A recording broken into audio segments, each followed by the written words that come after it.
अस्सलामु अलैकुम and good morning. कैसे हो मेरे प्यारे दोस्तों, मेरे भाइयों, मेरे कानूनी टीवी चैनल के शहदाइयों और मुझे सुनने वालों। मैं आपको सुनता हूँ, आप मुझे सुनते हैं। बहुत प्यारे प्यारे आप मुझे मैसेज करते हैं, मुझे बहुत अच्छा लगता है। हमारा टीवी चैनल माशाल्लाह आगे चल रहा है। दोस्तों से भी सब्सक्राइब करवाएं जिस जिसको ये अच्छा लगता है, और जिन दोस्तों को अच्छा नहीं लगता उनसे हम माफ़ी मांगते हैं। ज़ाहिर है वो यूथिये हैं, उनसे हम माफ़ी मांगते हैं। लेकिन हमारा चूँकि नून लीग और जस्टिस पार्टी और ये हमारा ताल्लुक़ है, इसलिए हमने अपनी बात ही करनी है ना जी। वो अपनी बात करें, हम अपनी बात करेंगे। तो आज आपको पता है कि डेट जो है वो 19 दिसंबर है। दिसंबर भी अद्धे तो ज़्यादा मौके है जी। और मंगल का दिन है, ठीक है। कल से कागजात नामजदगी शुरू हो जाएंगे। कौन कौन कागजात जमा कराना चाहता है हमसे रब्ता कायम करें जनाब। अगर आप हमारे प्लेटफार्म जस्टिस पार्टी के प्लेटफार्म से लड़ना चाहते हैं तो वकीलों का, मैंने तो कहा था हमने हर वकील के मुकाबले पे एक वकील हमारी पार्टी से होगा। जो पीटीआई के वकील हैं ना, उनके मुकाबले पे हमने इलेक्शन में इंशाल्लाह खड़े होना है। तो जो दोस्त लड़ना चाहते हैं हम उनकी माली सपोर्ट भी करेंगे, और वो थोड़ा सा अपना बायोडाटा बताएं, हम इंशाल्लाह उनको सारी चीज़ें गाइड करेंगे। तो कल से जो ना, आज नोटिफिकेशन जारी हो जाएगा, कल से कागजात जमा होंगे 20, 21, 22, ठीक है ना जी। 20, 21, 22 से कागजात जमा हो जाएंगे। तो मुझे कोई दोस्त बता रहे थे कि पूछ रहे थे कि सर जी फ़ीस कितनी है। तो मैंने कहा आपको मैं अगली वीडियो में इंशाल्लाह एमपीए की फ़ीस भी बताऊंगा, एमएनए की भी, जो सरकारी है, जो कागजात वहाँ पे जमा करवाने। लेकिन अगर शौक़ है तो ज़रूर लड़ें। इस दफ़ा मेरे अंदाजे के मुताबिक आज़ाद उम्मीदवार बहुत ज़्यादा होंगे। आज़ाद वैसे देखें ना, पूरे बलूचिस्तान में वैसे भी लोग आज़ाद लड़ते हैं, आपको ये पता है। वहाँ फिर जो जेड़ा जिते ओहदे नाल, जेड़ा जिते ओहदे नाल, जेड़ा जिते GGON, जेड़ा जिते ओहदे नाल ये सूरत हाल होती है। अच्छा जी, आज की बाकी जो खबरें हैं वो ये है कि जनाब आज इलेक्शन कमीशन का बड़ा अहम इजलास होना है, और उसमें दो चीज़ें डिस्कस होनी है। दो, एक तो इमरान खान का जो फैसला महफूज है वो आज आ सकता है, ये बहुत बड़ी ब्रेकिंग न्यूज़ होगी। और इसके आने से क्या हालात बनते हैं क्या नहीं बनते, मुझे ये लगता है, मैंने कल बताया था कि मुझे 60% उम्मीद है, आप भी थोड़ा गैस करें कि जो इलेक्शन कमीशन ने सवाल पूछे हैं ना, सबसे बड़ा सवाल तो उन्होंने पूछा जी आपने जगह ही नहीं बताई थी, कहीं कोई बुत बताएं, प्रेस कॉन्फ्रेंस बताएं, आपने जो शेड्यूल जारी किया था वो बताएं। कहते जी होरां दे नाल तुसीं इंज कीता, साडे नाल भी करो। ये कोई चीज़ नहीं होती, ये कोई चीज़ नहीं होती। कई दफ़ा बड़ा बारीक बीनी से छानबीन करनी पड़ती है। वैसे तो सर जी मेरा ज़ाती आप पूछे ना तो ये दहशतगर्द तंजीम है। 9 मई के प्लानिंग के साथ हमले करने वाली ये तंजीम है। इनको इलेक्शन में हिस्सा लेने की इजाज़त नहीं होनी चाहिए। ये लेकिन कोई पार्टी बड़ी मुतालबा कारी नहीं रही। पीपल्स पार्टी, जमीयत उलमा इस्लाम, नून लीग, ये तीनों मुश्तरका एक प्रेस कॉन्फ्रेंस करें कि जनाब दहशतगर्द तंजीम है, उसको इजाज़त नहीं होनी चाहिए। ये करना चाहिए, ये कर सकते हैं ना, ये इनको करना चाहिए। आप यकीन करें वो दबाव में आ जाएंगे और इनके बड़े मसले हल हो जाएंगे। लेकिन नहीं, ये कहते हैं नहीं जी नहीं।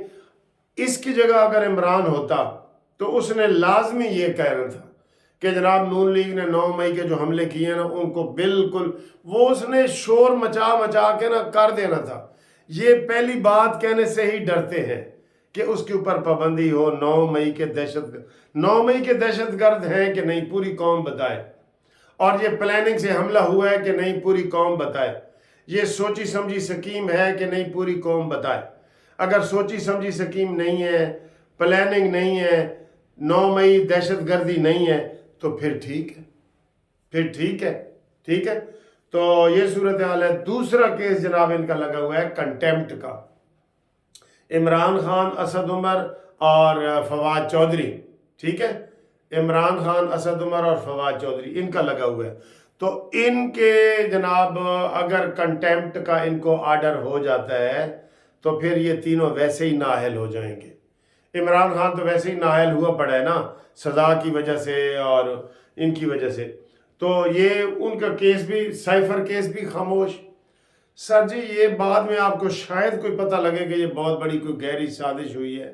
نہ سائفر کیس کا فیصلہ ہو رہا ہے، نہ فارن فنڈنگ والے کیس کا ہو رہا ہے، نہ زیبا وہ جو کنٹیمپٹ والی تھی اس کا فیصلہ ہو رہا ہے، نہ عدت میں مدت والا فیصلہ۔ ہم روز خبریں دے دے کے نا تنگ آ گئے ہیں کہ آج کیس ہے، آج بڑا اہم دن ہے، تو یہ وہ، تو آپ بھی کہیں گے کہ یار یہ کیا ہے، سارے ہم ایسے ہی کر رہے ہوتے ہیں۔ آج بڑا اہم دن ہے، تو ہوتا کیا ہے، تاریخ پہ تاریخ۔ تو یہ آج ہی وکیل نہیں ہے، یہ تو عمران کا پرانا ہے، لیکن ججوں کو تو تھوڑا دیکھنا چاہیے نا۔ کتنے ہو گئے ہیں جی؟ 9 مئی کو، 10 جون، جولائی، اگست، ستمبر، اکتوبر، نومبر، دسمبر، 7 مہینے ہو گئے ہیں، کوئی فیصلہ نہیں ہوا، 7 مہینے ہو گئے، ٹھیک ہے۔ تو یہ 4 رکنی بینچ جو ہے وہ جیل میں جائے گا، بلکہ یہ بھی اس کو یہ جیل والی کہانی بھی ختم کرے۔ ایک دفعہ حملہ ہوا ہے تو حکومت ڈری ہوئی ہے، اس کو روزانہ ہتھکڑیوں سمیت پیش کریں عدالتوں میں، کبھی اس کو میاں والی لے کے جائیں، کبھی اس کو لاہور لے کے جائیں، کبھی کراچی لے کے جائیں، کبھی اس کو کوئٹہ لے کے جائیں۔ وہ کوئٹہ والا کدھر وکیل والا کیس گیا جی؟ کدھر گئے یہ سارے کیس؟ توبہ یار، اس کا کوئی حال نہیں بالکل، ٹھیک ہے، کوئی حال نہیں بالکل اس کا۔ تو یہ صورتحال ہے۔ اس کے علاوہ جناب علی جو دھند کا میں نے آپ کو بتا دیا ہے کہ ساری جگہ دھند ہے اور اس کو کوئی کنٹرول نہیں کر پا رہا، کچھ بھی نہیں ہو سکتا، ٹھیک ہے۔ تو یہ آج کی بڑی اہم خبریں ہیں، اور آج میرا صبح کیس لگا ہوا ہے جسٹس علی ضیاء باجوہ کے پاس۔ آپ کو میں نے بتایا کہ کوئی بھی آپ کو قانونی مسئلہ ہو، خاص طور پہ اوورسیز والے، ہماری جو MLC ہے، منصف لا کمپنی، وہ پورے پاکستان میں ہے، آپ ہم سے مشاورت کر سکتے ہیں اور ہم آپ کو مشاورت فری کرتے ہیں۔ اس کے بعد جب کیس ہوگا تو اس کی مناسب فیس ہوتی ہے۔ تو ہماری پوری کمپنی جو ہے وہ یہ کام کرتی ہے اور پورے پاکستان میں کرتی ہے، الحمدللہ پورے پاکستان میں۔ تو آپ ہمارے ساتھ ٹیلی فون جو میں اکثر آپ کو بتاتا ہوں، 0300472572 یہ۔ اور ابھی جب میں یہ ویڈیو بنا رہا تھا تو یہ خبر آ رہی تھی کہ آج بلاول بھٹو زرداری صاحب جو ہے وہ لاہور ہائی کورٹ میں خطاب کریں گے، اور پہلے تو جناب ان کا استقبال یہ کھوسا گروپ کرتا ہوتا تھا۔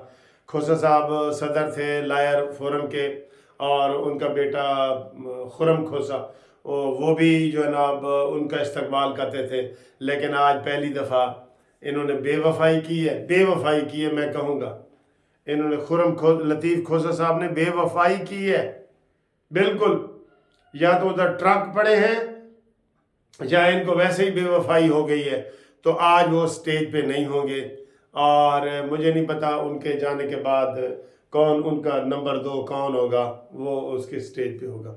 اور باقی دوستو، دنیا کے لیے یہ بڑی بری خبر ہے کہ حماس کی جو جنگ ہے، فلسطین کی جو جنگ ہے، آج مہینے سے اوپر ہو گیا ہے، وہ لگی ہوئی ہے، اور ان کو بچانے والا کوئی نہیں ہے۔ وہ بچوں کو مار رہا ہے، ہسپتال اس نے کوئی نہیں چھوڑا، سکول نہیں چھوڑا، لیکن امریکہ، برطانیہ، کینیڈا، یہ سارے خاموش ہیں، اور کوئی اس کو نہیں روک سکا۔ ویسے یہ کس لیے پھر اقوام متحدہ بنائی ہوئی ہے جی؟ آپ نے ڈرامہ کرنے کے لیے اقوام متحدہ، 158 ممالک ہیں جی، وہ وہاں سفیر بنے ہوئے ہیں، لوگ ٹھہرے ہوئے ہیں، کروڑوں اربوں روپے لگتے ہیں، تو نہ یوکرین کی جنگ، رسیا اور یوکرین کی جنگ بند ہوئی ہے، نہ فلسطین کی اور اسرائیل کی جنگ بند ہوئی ہے۔ تو یہ کس لیے ہے؟ پنڈ دا جڑا چودھری ہوتا ہے وہ بھی پہ جاتا ہے، ادھر آؤ بھائی، ادھر تسی بیٹھو، ادھر تسی بیٹھا، ہاں بھائی تاڑا کی مسئلہ تھا، یہ حساب ہوتا ہے۔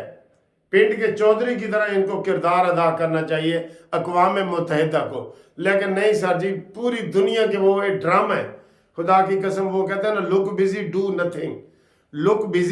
ڈو نتھنگ، قراردادیں پاس ہو رہی ہیں، اجلاس ہو رہے ہیں، یہ ہے، نہ کشمیر کے اوپر کوئی مسئلہ حل ہوا، نہ فلسطین کا۔ جو ہم پیدا ہوئے ہیں نا، ہم پیدا ہوئے ہیں 1960 میں، اس کے بعد سے ہم سنتے آ رہے ہیں کہ فلسطین کا مسئلہ، کشمیر کا مسئلہ، فلسطین کا مسئلہ، کشمیر، ہون حل ہوئے گا، کچھ بھی نہیں ہوتا۔ اللہ ہی جانے کون بشر ہے جی.